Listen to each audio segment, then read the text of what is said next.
Hello Flosstube, welcome back to episode 2. This is my channel Bumble Stitches. My name's Nicola and welcome to today's episode.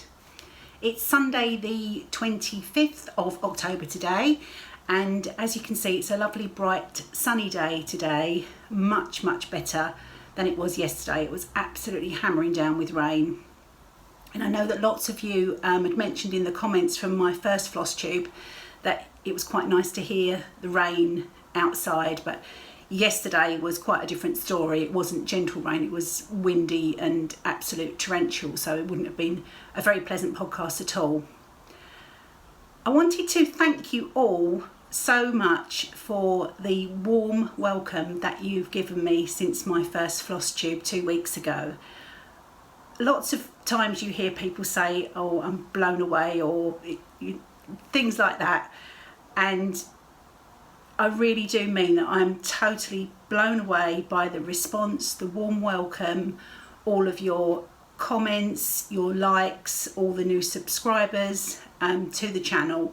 It's just been absolutely astonishing, the reception that you've all given me. So thank you all so much for making, well, you made my fortnight really. I've been really thrilled at how you received my first episode, and I hope that subsequent episodes can live up to the elation that I felt on the first episode. I've been through as many comments as I can.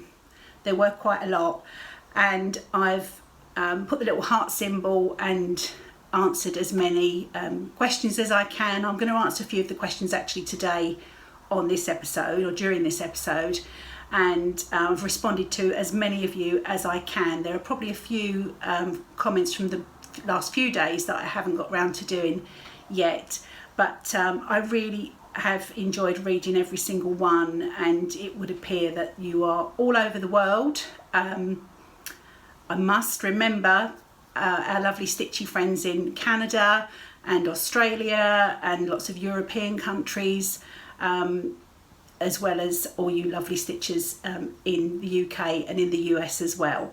So a very warm welcome to you all again, and shall we have a little look at some stitching?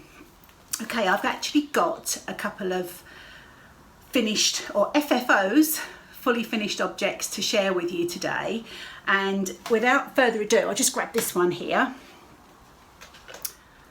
and it's my All Hallows Eve. As you can see, it's a long narrow one. I'll just show you a little bit closely. I shared this this piece that I finished it on the last episode, and this was a sort of like a piece of wall art that I bought from a shop in the UK called The Range. Really inexpensive. It was like £3.50. So I'm not up on currency conversions, but I'm guessing around about $5 US, something like that. Really cheap.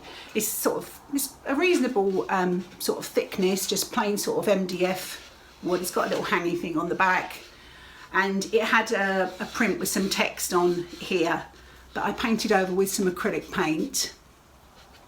And when my piece was finished, I covered some foam core board with fabric on the bottom here, and then mounted my stitched piece on another piece here. I put some batting underneath, but I'm really thrilled with how it turned out. This is the first finish of this kind of like a Priscilla of the Housewives sort of style finish that I've ever done, and I'm really pleased with the final result. I must confess I didn't really particularly enjoy the process of the finishing.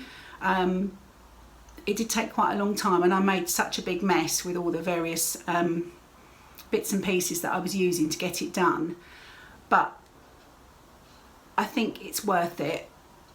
And these cute little felt, the felt bat and the felt pumpkin that I put on, I bought those. I didn't make them. You can see they're little felt decorations, little sort of stuffed felt Halloween decorations that I bought from Etsy, and I will look up, I can't remember off the top of my head who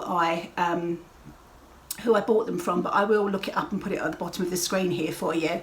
And just a little bit of green polka dot ribbon and a little covered button. I had some of these buttons in my sewing stash from absolute years ago. They must be at least 10 years old. I think they came on the front of a magazine once, and thought, that would be perfect. I'll just use a little scrap of this fabric, pop the little button on there. And all of these pieces I've just used, I'm trying to see if you can see there, tiny little glass headed pins. You won't be able to see the black one on the camera.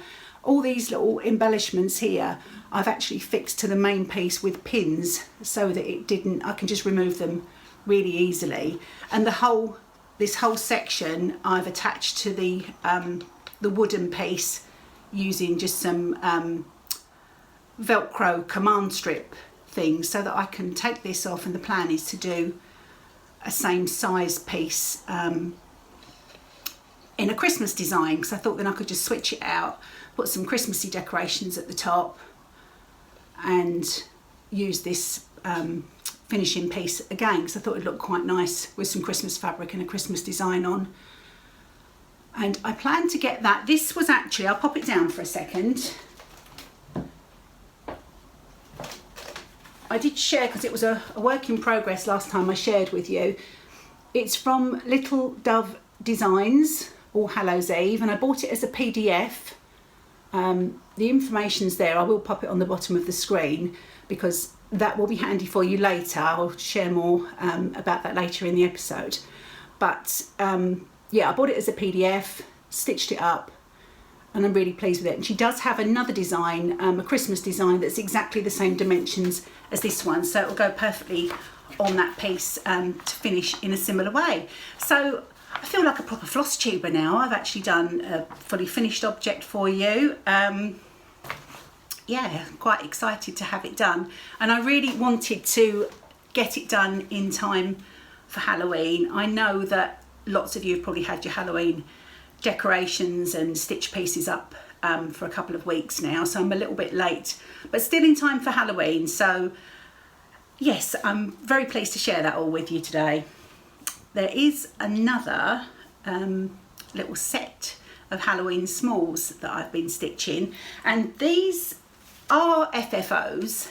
Now, it was going to be in the haul section of this video today, but I couldn't resist getting these stitched up straight away. So these are the stitch cards by Laurie Holt of Bee in My Bonnet, and they are set F, which is the Halloween set. And I bought these from So Hot UK.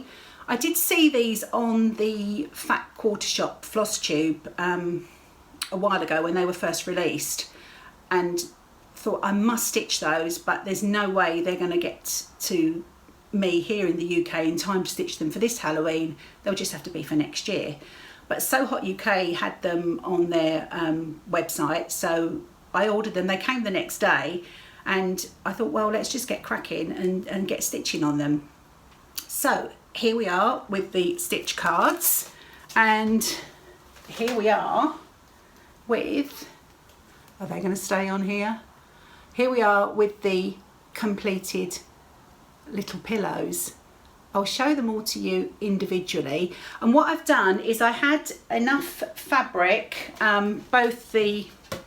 this is a 28 count grey cashel Zweigart fabric, and obviously the backing, the patterned sort of quilting fabric here. I had enough of both of those left to make these little pillows.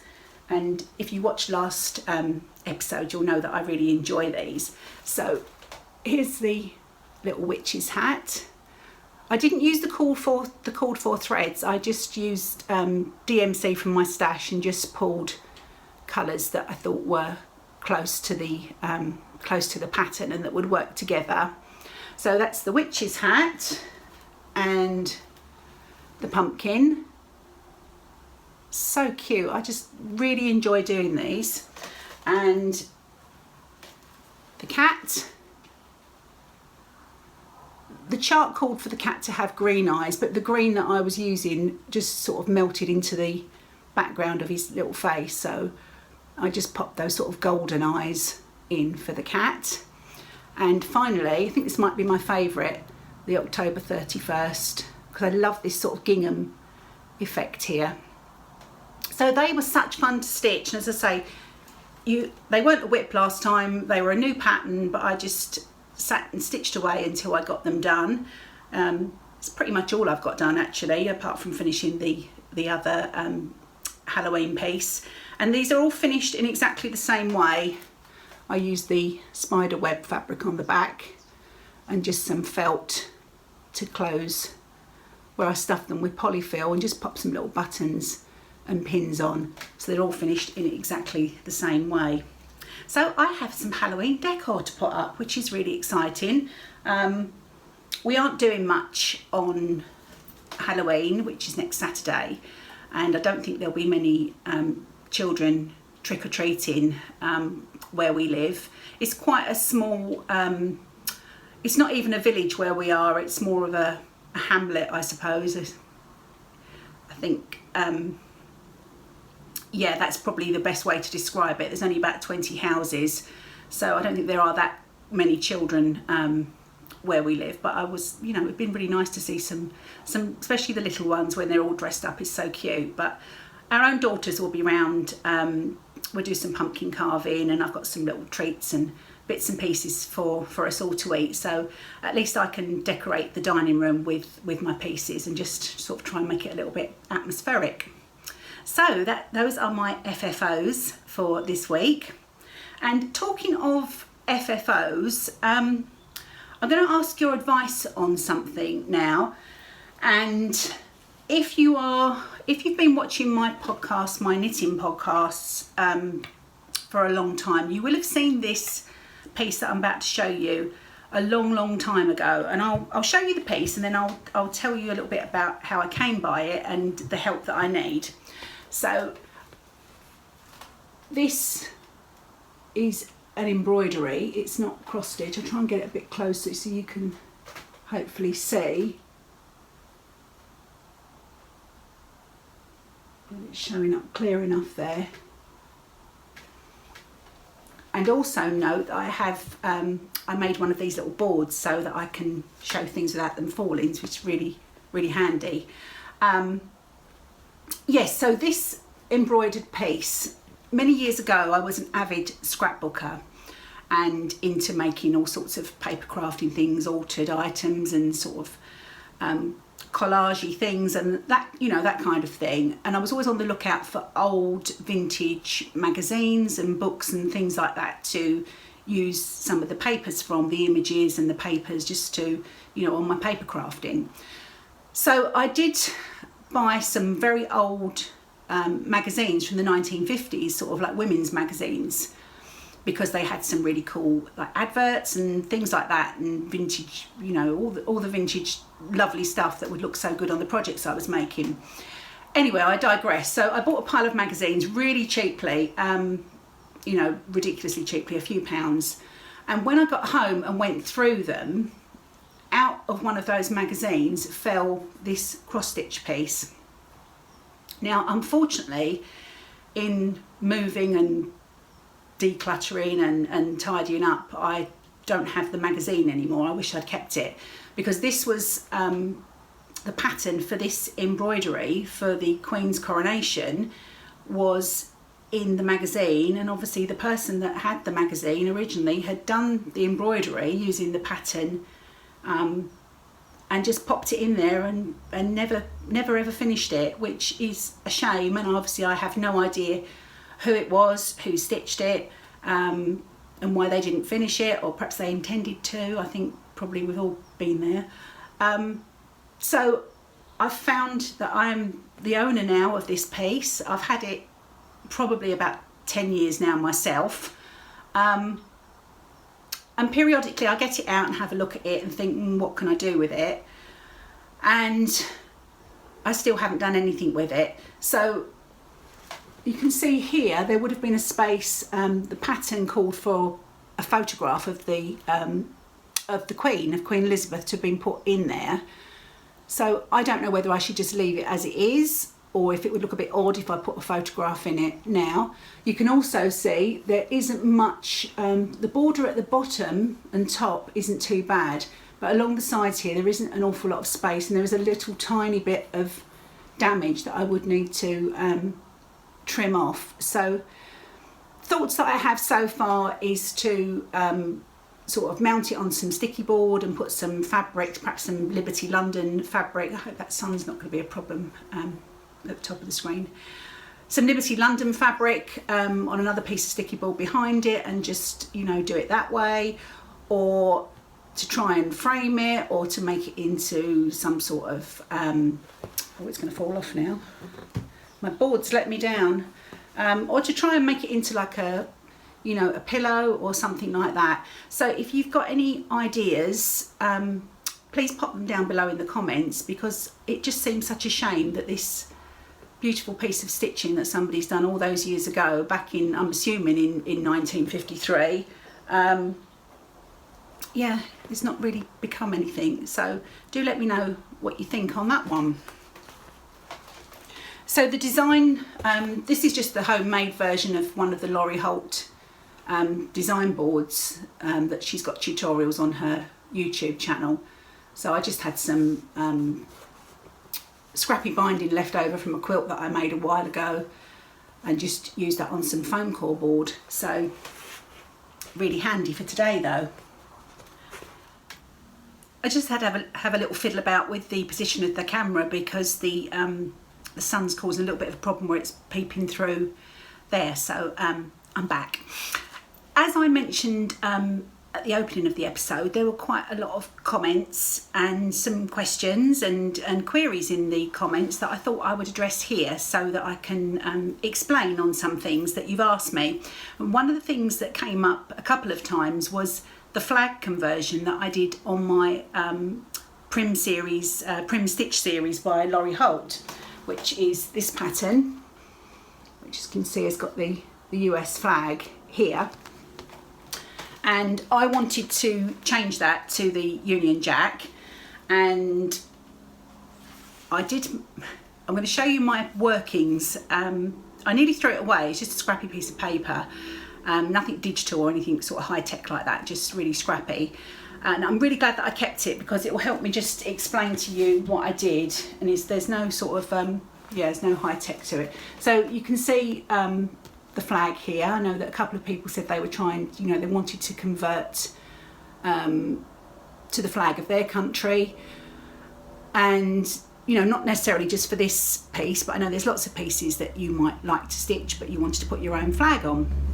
So what I did, once I got the pattern, I checked the stitch count on the actual flag itself, so I knew what area I needed to work with. And then I went on to Google and just searched for a free cross-stitch chart of a Union Jack. So obviously you could apply whatever flag it is you need for your country, and hopefully something will pop up. And if you can't find a free one, you might find one that's really inexpensive. But I was lucky enough to find a free one. So once I had that, and I had the stitch count that I need to match, I just took some graph paper, and you can see, as I said, this is really scrappy. So and I can show you this chart because I charted this version. I actually charted myself, so I'm not breaking any copyrights. And what I did was just made the flag fit the stitch space that I had. So I drew an outline around the amount of stitches that I had, so I knew the area that I had to work with. And then I kind of started from the middle and worked my way out to make the flag fit, using the free chart that I got from Google as a guide. And once I'd done that, I realised that I wanted to try and make it look as much like the original pattern, Laurie Holt's pattern, as I could. You'll notice, and if you stitch this you'll know, and I think it's the same on lots of cross-stitch patterns, and you'll have to forgive, this is a little bit chewed. My daughter's dog ran off with it and gave it a little kiss. You can see that the flag here is charted so it looks like it's waving, and I wanted to try and get that effect with my conversion. So all I did to do that was I looked at the chart and the points at which the flag was staggered to make it look like it was waving, and just mark them so that I knew at that point I had to either go up or down with the next section, if that makes sense, to make my flag look like it had some movement in it. So when I had the finished piece,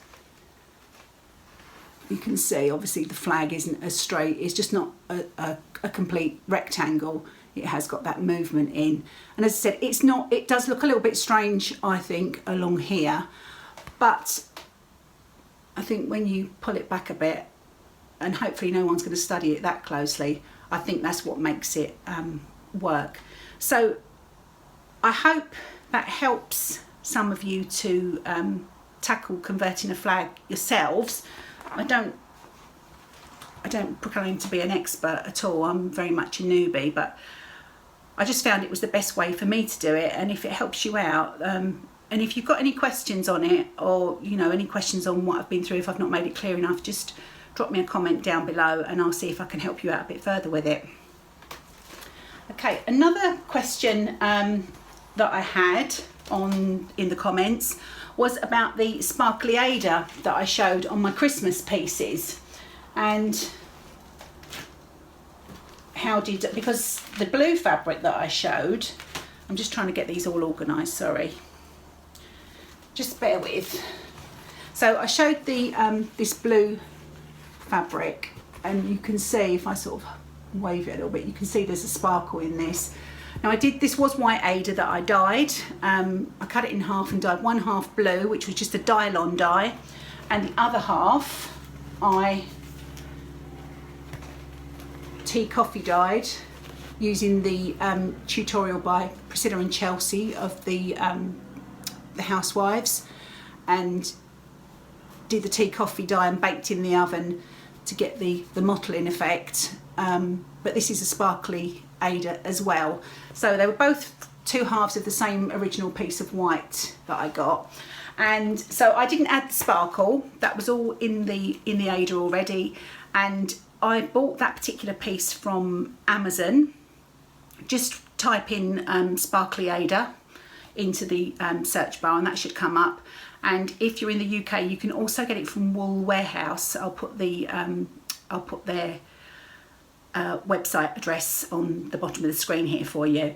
So there is quite a lot of sparkly fabric out there if that's what you're looking for. I think it's quite pretty for some Christmas things. I did also, a long time ago, when I first was going to do Glitter Village, I bought this on Amazon, which is a 32 count. So you can imagine what happened when I received this and thought, oh my gosh, I can't even see the holes. But to make matters worse, excuse the sound of the adhesive there, this is, it's got an opalescence to it, so I don't know if the camera will pick that up.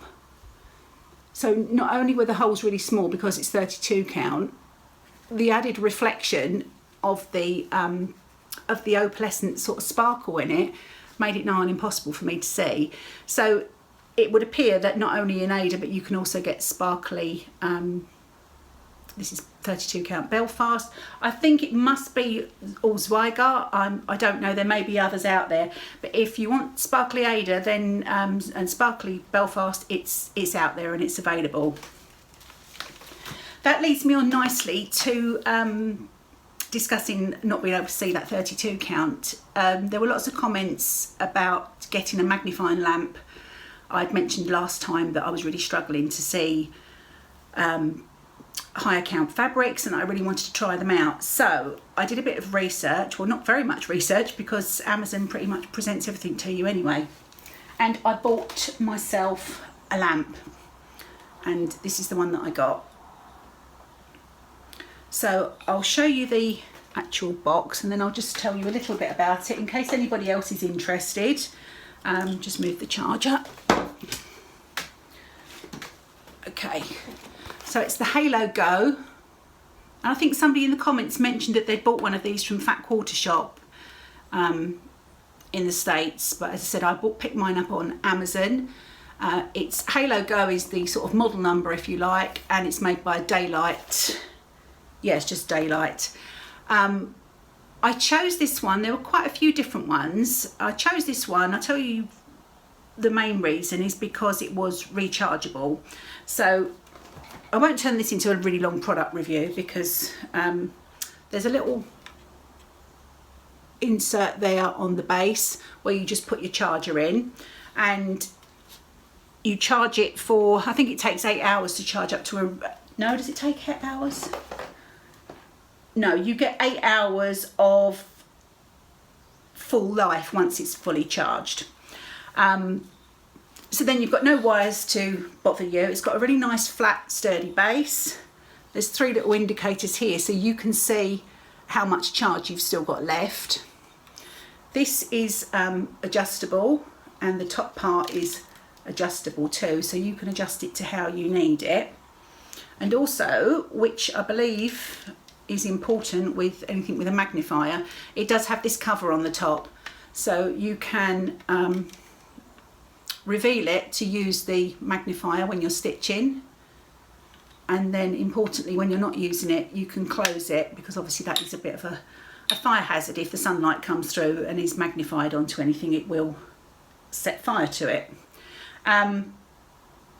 Really pleased with it. It's a really good lamp. It's nice and sturdy. It's very bright. It's got 2 levels of brightness.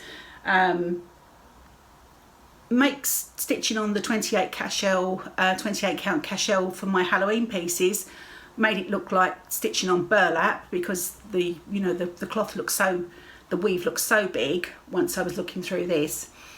The only thing I would say, I'm not quite used to positioning myself with it. When I stitch of an evening, I tend to sit on the sofa at one end with all the things on the arm of my sofa, you know, scissors and bits and pieces, floss and stuff like that. And I've not really known quite where to put this. It's not tall enough that it will stand on the table beside me, because then it wouldn't reach over the sofa. So I've kind of been sort of propping it on my lap and trying to stitch through it, which is okay when I was stitching really small things, but I don't know how it would be when I'm stitching larger pieces, perhaps on a Q-snap and that. So I will have to see how that goes. But if anybody is, you know, on the lookout for a lamp, it's relatively inexpensive. We're not, you know, it's still a considered purchase. This was £60, but you know, you need to be able to see, don't you? Especially with the, you know, the winter coming, it's going to be much, much darker. So that's my new lamp. I'm really pleased with that. The final thing I wanted to address from comments, somebody had asked a question about the vinyl that I'd used in my project bags that I'd made, and I just wanted to very quickly share with you. Now, what I'd originally used was just this really cheap and cheerful vinyl that I bought on Amazon, which once I got it and started using it, I mean, this is all folded up, you get the idea. Just a couple of pounds for like a metre or so. But once I started using it, I realised that it really wasn't very thick, and it's a shame because obviously you put the work into making a project bag and sewing it and quilting it and putting the zip in, and I don't know how long this will actually last out. I think one good poke from the scissors and it would be a goner. But I did invest in some, this is by Annie, and this is the clear vinyl. This is a much heavier gauge. I haven't even unpacked it yet, but I've seen it mentioned online for sort of bag making, project bag making, and this is a clear premium weight. It's a 16 gauge vinyl. So when I make some more project bags, I'm actually going to use this instead. And I bought this from So Hot UK. But I should imagine this by Annie seems to be the go-to brand for all sorts of bag making supplies. So you should be able to find that where you live if you just pop it into Google. Right. Okay, so what am I stitching on at the moment? I literally finished off the Halloween small pillows last night and thought, I need to get some stitching done, something else. I was a bit over Halloween by that point. So I pulled out my Jane Austen project, and I literally put a few stitches on it, and then I had to admit defeat, I was tired and had to go to bed. So a bit of a poor show really for works in progress. Let me just show you, this is, I showed it last week as a whip again. It's by Modern Folk Embroidery and it's Real Comfort, a Jane Austen sampler. And where's my lovely board gone for showing you? And I literally put a few stitches on this last night. So yeah, not a lot of extra stitching has gone on, but my excuse is that I finished off my Halloween pieces. So, and again, this is a 28, sorry for the shadows, this is a 28 count cashel, and I'm really enjoying stitching on it. It's nice as well because it's all going to be monochromatic. This is just a DMC 317. I hope the shadows are not, there we go. So no colour changes, just, you know, really simple to just sit there and stitch away. And of course now I've got my light, I can actually do that of an evening. So I think the plan for the next couple of weeks will be to put more into this project and also my Prim Stitch series. And I suppose I need to crack on with some of my Christmas projects as well so I can get those done. Okay, so on to the haul. I did treat myself to a few patterns and a couple of bits and pieces, so I'll share those with you now. First thing I got, I really feel the need to get organised and to be clear in my head what I'm stitching on so things don't get left behind, and what fabric I'm using, and if I've made any sort of swaps and threads out for different colours or conversions or anything like that. So I treated myself to one of these, and yeah, you guessed it, I got it from one of my favourite shops, which is So Hot UK, and I haven't filled it in yet. I need to sit down and start doing that.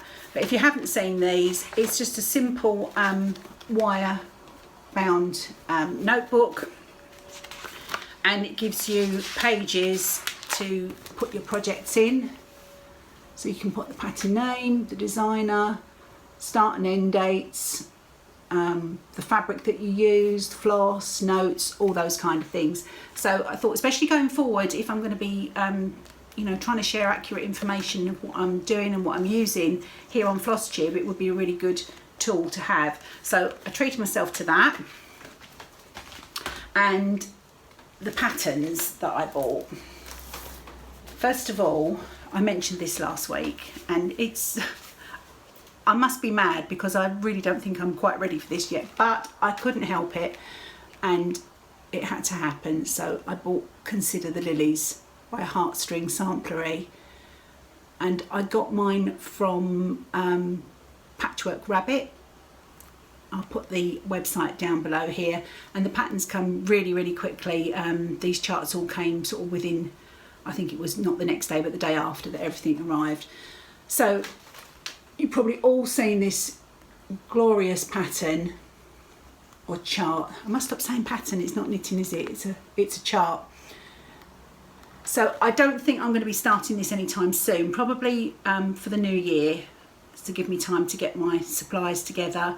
I would like to stitch it in the cord 4 if I can get all the threads, because it uses a combination of Classic Colourworks, Gentle Art and Weeks Dye Work flosses, and of course I need to find the right fabric. So there were some good suggestions in the comments last week or last episode as well for places to get fabric, so I'll be looking out for that and start getting this kitted up ready for the new year. Also from Patchwork Rabbit, I'd had my eye on this pattern or this chart for a while, and this is Bowerbirds by Hello from Liz Matthews, and I just love this. I like the simplicity of it. I think it will be a nice piece with my Jane Austen, to have that kind of monochromatic look. I'm quite liking that at the moment. But then I'm liking all the charts at the moment. Every time I watch a Flosstube, my list gets longer and longer. But this one really does appeal to me. So I bought that one. And the final one to share with you today, I hope it doesn't glare too much, is All Creatures Great and Small by Barbara Anna Designs. And I think this is just stunning. I suppose you could say it's very similar to Consider the Lilies. It's got the It's got Adam and Eve and lots of different animals and that kind of thing. But it's a smaller piece, and I think it might be a good starting point for me into things that are a little bit more complex. So I have kitted this up already, well, kind of kitted it up. This chart actually calls for anchor threads, and I did have a big box full of anchor threads that I've had for years. Can't even remember where I got them from.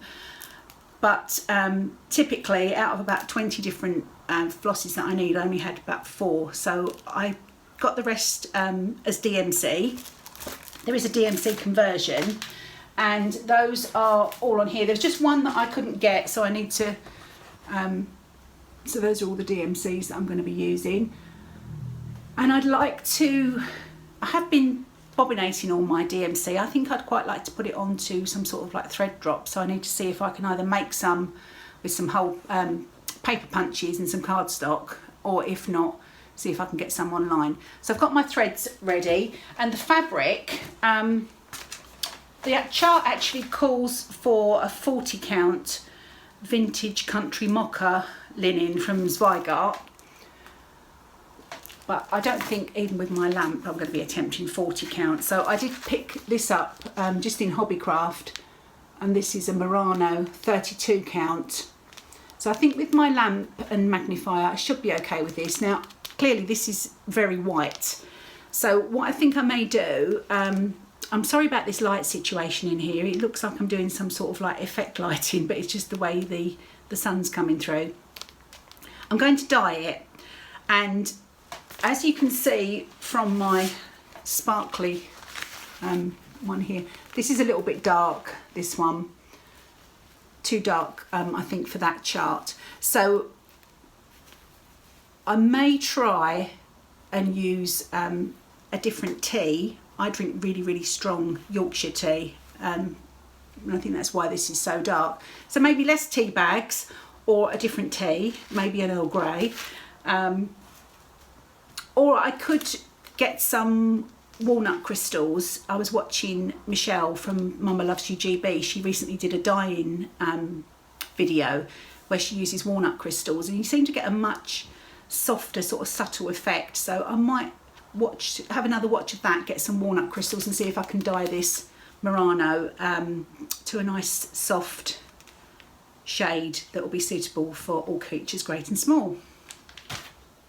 So I think that's brought us to the end of episode 2 of my Flosstube. It has been just such fun to come back and share everything with you again, and once again thank you all for watching. I was so grateful for the welcome that I received that I thought it would be a really nice idea to say thank you by a small giveaway.